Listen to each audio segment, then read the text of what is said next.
in the southern Levant, a view from the Negev. Gunnar, please.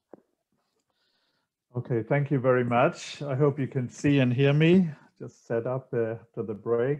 But Aaron, you hear me well, I guess, huh? Yes? Okay, good. So I will talk about research at Ben Gurion University at the Nahal Tzor, also known as Wadi Raze, and the Nahal Grar, which is also known as the Wadi Sharia, in the hinterland, the backlands of Gaza, which apparently played an important role in the late Bronze Age administration of the southern Levant. Egyptian impact and influence was present in this region, in the Gaza region and the northwestern Negev throughout the Bronze Ages. And if one would like to focus on Egyptian contacts with the southern Levant, one could go back to the early Bronze Age, to the middle Bronze Age, but in this lecture I will focus on the late Bronze Age only, and on our excavations at Kuba el Walede and Tel Farah.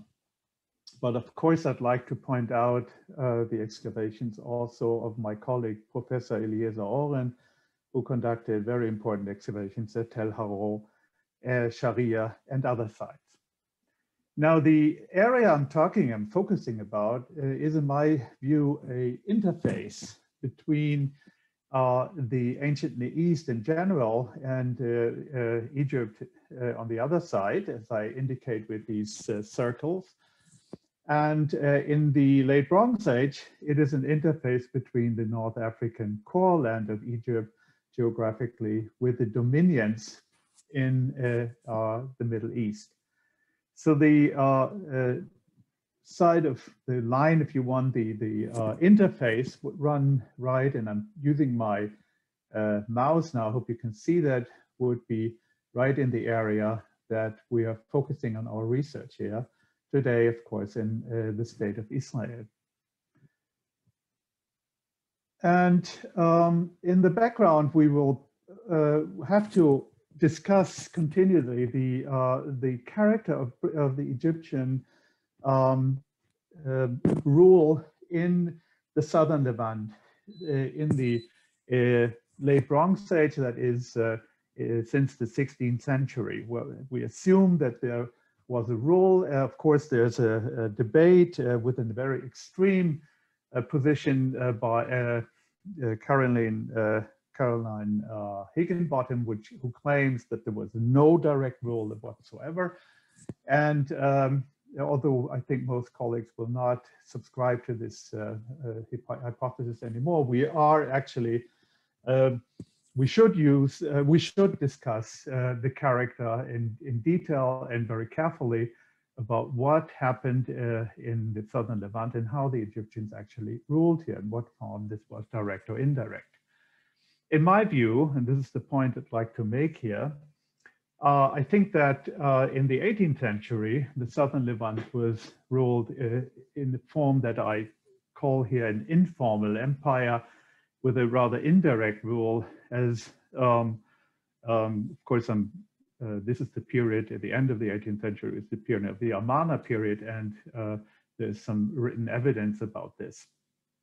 In the 19th century, archaeologically, we see that the structure appears to have been changed, and that there are now, that the local polities are now flanked by an increasing network of Egyptian fortresses and estates with more direct Egyptian political and economic impact.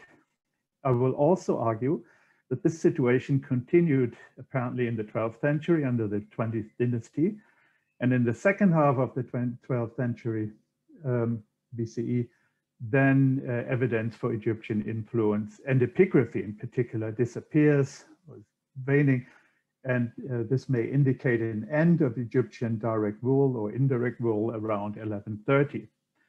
Without doubt, and we have heard this before by Ido, Egyptian influence remained to be very important in the region, and we will have to discuss whether this was a more cultural, more economic, or more political context. one thing that I already sensed in the questions being asked to Ido is that there's still a lack of dialogue between archaeologists working in the southern Levant and Egyptologists. And I think that, I hope that this meeting will be one of the opportunities to overcome this.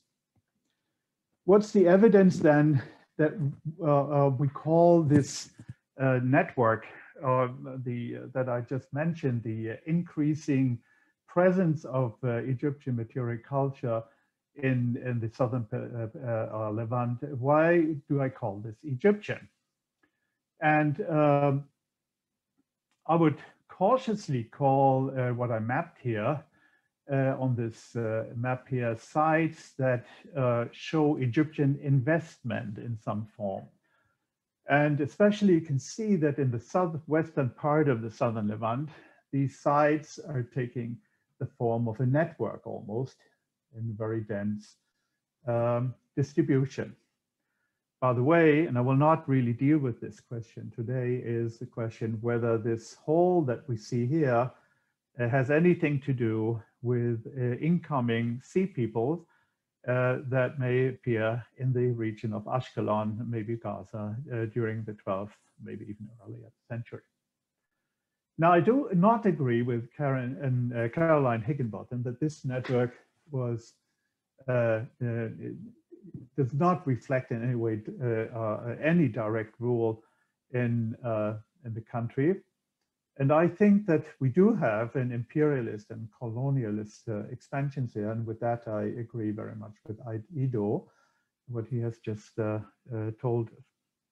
I think this is based mainly on the archaeological observation that virtually every excavated site, especially in the area where I work, and I indicated this Nahagra, Nahapso, that every excavated site in this region shows considerably investment, again, carefully said, that appears to be Egyptian. But most notably here is that these sites are located in rural contexts. And I'm moving away a bit from the focus that, if I may assume this, of Ido, who is possibly focusing a little on the urban context. I'm, in contrast, focusing on rural context. And at several rural sites marked on this map, we see what I interpret as governmental buildings, which were erected in the area. Why do I think they're Egyptian? Because they differ profoundly from local Bronze Age building traditions, and they do not represent private farmsteads of families in rural communities. Among these sites are Tel Farah Kubal El Waleida, excavated by me, Tel Haror, Tel Sera, and Tel Marabim, excavated by Professor Eliezer Oren of our university, Ben Gurion, in Beersheba. Now, these buildings that we are just mentioned here are, of course, appearing in the literature often as Egyptian residences. And looking at these carefully, then we see that they're actually consisting of a variety of different plans, and I assume also of different functions. I assume that some of these took the function of administrative centers, others may represent agricultural estates, and again, others may focus on roles such as fortresses. I add, just recently excavated, the beautiful fortress of Gal-On, which has been excavated in the area of Burnat in the Shvela. We have to eliminate Tel Masos. Shirley Vendor Vian, who is also talking after me, and I'm very grateful that she was able to switch the lecture with me. Shirley has shown that this building does not belong to the late Bronze Age, but is actually a building of the 10th century of the early Iron Age 2A. Now these buildings, and here you see the building that I have excavated in Kubal El Waleida, these buildings are usually getting the label of Egyptian architecture, architecture of imperialism, as you can see it in Ellen Morris' a very important book. But if you discuss the architecture that we see here in detail with specialists in Egypt, then you will often hear that these buildings in this particular form usually do not appear in Egypt itself. And if we use mud brick, as in the case of Tel Farah, Tel Jemme, or Kubal Waleida, we'll see that the mud brick sizes that are used here are not the same mud brick sizes that are used in Egypt. And I think here we need more research and more exchange between archaeologists working in Egypt and in the southern Levant to clarify these differences and discuss the evidence in more detail. The pottery found in these contexts, in these buildings, does appear very much like Egyptian prototypes, but not all of the pottery found in these sites is in fact originating in Egypt. But here, of course, I'm drawing very much on the research of Aston and others who have studied such potteries in Egypt. Now, the pottery, what characterizes these pottery, this pottery in the sites that I have excavated, is that they're very simple, they're mostly undecorated, and they mass-produced. It's a very functional pottery with very little decoration. Although we do have decorated vessels in our sites. I excavated in Tel Farah and Kubal Waleida, and in both sites we do have pottery with figurative motifs, but these are usually local. These are to be associated with the late Bronze Age culture of the southern Levant. Now, one of the remarkable evidences that we have is the sheer number of scarabs that we find in Tel El Farah South, in the Nahal Tsor, very close to Kubal Waleida, another site where we shortly excavated, and that has been obviously excavated in the past by Petrie in 1928-29. Now these, the scarabs that I present here are mostly, overwhelmingly excavated by Petrie and are today either in museums in Israel or in Britain. The site is, which is quite interestingly, I mean, it has this immense concentration of Egyptian artifacts, Tel Farah, but it is actually pretty remote. It is at the very edge of dry farming and faces, and I think this picture kind of shows this, is facing already the nearby desert. So why would a site that was apparently the main site of the cluster of sites that we've just seen at the Nahal Gran, Nahal Tsor, why is the site, one of the main sites, maybe the main site, so remotely located? At Kubal Waleida, we also found a number of scarabs, nothing in the numbers of the 550 scarabs or so that were excavated in Tel El Farah South in the tombs. But then Kubal Waleida is a rural farming site apparently, and has produced less of these objects. What's interesting then is, however, that if it comes to seals, the only type of seals that's been used in these sites are Egyptian scarabs. There's hardly any other type of sealings there in scarabs. Now in Tel Farah South, one of our projects is the restudy of Petrie's Cemetery 900, which was located at this area here that I'm indicating with the mouse. And these tombs were dug into a Middle Bronze Age glacis, a fortification here. And you see the other buildings that have been identified with the late Bronze Age at Farah. With the cooperation with Rachel Sparks in London at the UCL, we are restudying the artifacts from Cemetery 900 currently. We hope to publish these in the next future.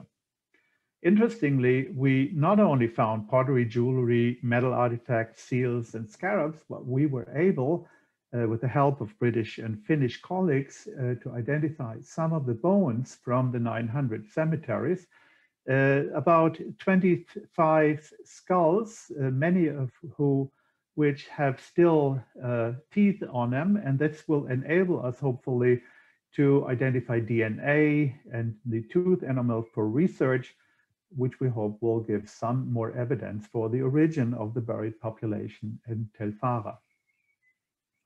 Most importantly, possibly for the discourse and the dialogue with the Egyptologists, are the epigraphic finds. And you know that these have been published by Wimmer and Goldwasser.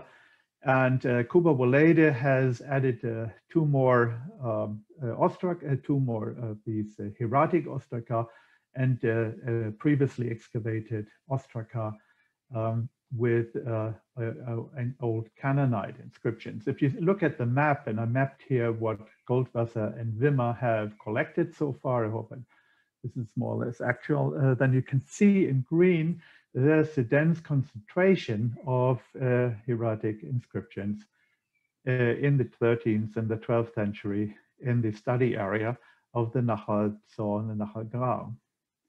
Just a short look at one of these ostraca. This is the one found by Rudolf Cohen, 1977. We can now show that this is clearly from a context, was found in a context of the late Bronze Age building, which I identify as an Egyptian building, and should date at the late 13th and maybe the beginning of the 12th century. Interestingly, it has an inscription in Old Canaanite and Old Semitic alphabet that you can see here. And my favorite interpretation of this short inscription is that it may actually contain names that are here appearing here. And I follow the interpretation that these are actually Semitic names. The bowl itself, by the way, is a very typical bowl that has Egyptian prototypes in Egypt. The other two hieratic inscriptions, I'm showing only one here, were published by Wimmer, and we can see here the inscription mentions very shortly provisions of bread and beer, and interestingly now these go to slaves.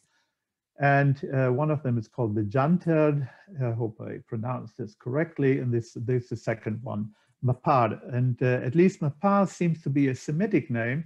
The first name, Bedanta, we cannot identify, and this is neither Semitic nor Egyptian. What is interesting then is that these inscriptions contain or represent non-Egyptian names. And it demonstrates that the population at these sites, now I'm focusing, of course, on Kubal Walede, but I guess that this is true for the other sites as well, that the population was of a multi-ethnic and multicultural background. So people of Egypt were most probably present there, but I guess that these were only a part, if not a small part of the population actually working here. And I would have to discuss the meaning of slave with Egyptologists here in order to understand what the status of these people were. Then what were Egyptians doing in the Nahal Tzor and the Nahal Grau, and also in other areas of the southern Levant? Here I find Oehlinger's interpretation very useful, that these sites may have belonged to temple estates belonged to the Amun temple in Gaza. Oehlinger pointed out these three scarabs, these three seals here, one from Beit Shemesh, two from the cemetery we just discussed, cemetery 900. And then he connected these with the Amun temple mentioned in the Papyrus Harris I that was built by Ramses III and called the House of Ramses, ruler of Heliopolis. Baruch Brandl questioned Oehlinger's conclusions and said these scarabs were most likely imports from Egypt and did not commemorate estates in the Gaza region. I would hold that even if they were imports, the scarabs can still be understood as seals in this context, in the rural context of an Amun temple, which may have been then located, or at least at one branch of it, in Gaza. Then I'm recurring to the Papyrus Harris also in terms of the agricultural activities. Just to remind you, Papyrus Harris I, written in the time of Ramses III, details benefications that the king, the pharaoh, supplied to gods and his subjects. over the course of his reign in the 20th dynasty, the 12th century. The papyrus, and this is essential for me, mentions that the Amun Temple of Thebes owned 9 sites in Canaan and Kush. So sites, and with this I understand estates, are explicitly mentioned. A temple for Amun was built by Ramses III at Gaza. He explicitly mentions ships, and there was one ship maintained by the Amun Temple of Thebes to transport products from the land of Gaza to Egypt. Deliveries from Canaan to the Amun Temple included cattle, oil, and barley. And in our excavations, we showed that the predominant grain type harvested in Kuba Wolede was in fact barley. Just to finish, I would like to look at a few tombs at the end of the late Bronze Age and in the transition to the Iron Age. There are some tombs in Farah in this cemetery 500 that may, I think, teach us a lesson in ancient ethnicities. The 4 tombs of cemetery 500 marked here began in the late Bronze Age, but they continued into the Iron Age, and they actually lasted until the 10th century to the early Iron Age 2A. We can see one of the tombs here, one of these 4, which are in one row here.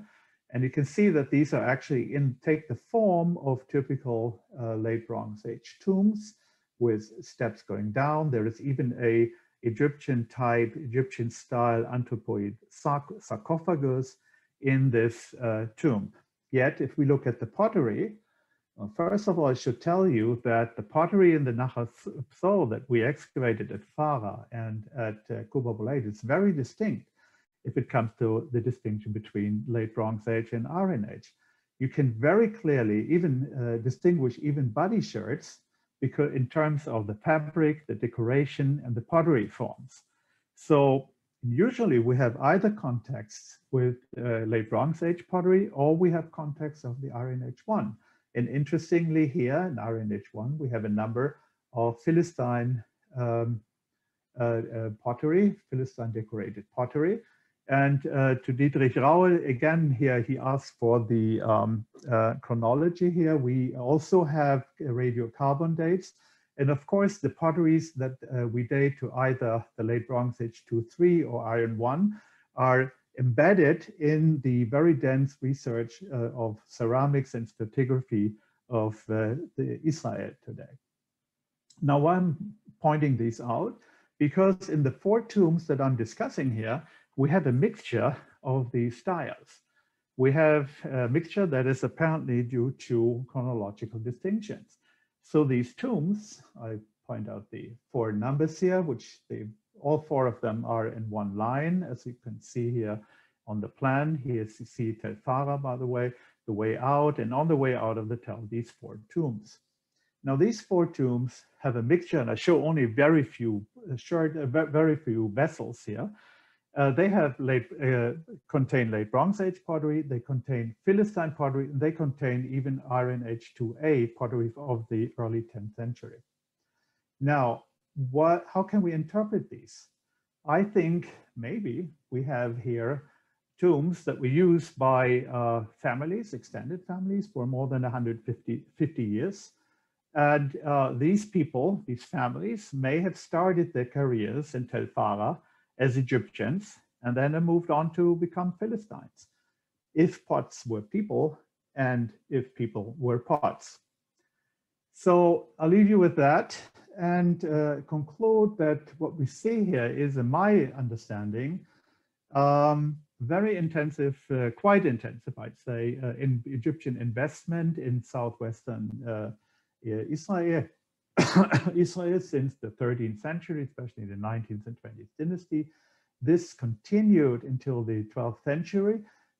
When it continued in the 12th century, and this is why I choose this map, it continues in a world that was profoundly and quite dramatically changing. I just remind you of the collapse of the Hittite Empire in this period.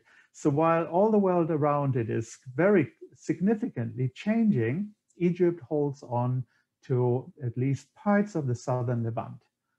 And in my understanding, this is, and I'm using here Papyrus Harris, this is in a way an agricultural colonization. I still don't understand why Egyptians would need estates in so far away in the southern Levant. It may have been connected, as the position of Tel Farah, with caravan trades already, with the fact that we have still the copper mines at Timna running. Gunnar Schwerbeslage will later mention cartouches of Ramses III in the area of Tema. So caravans probably played a role. Whether this is one of the main reasons, we will have to discuss. At this point, thank you very much for your attention, and that's it. Thank you. Gunnar, thank you very much for a very interesting lecture. We have 10 minutes.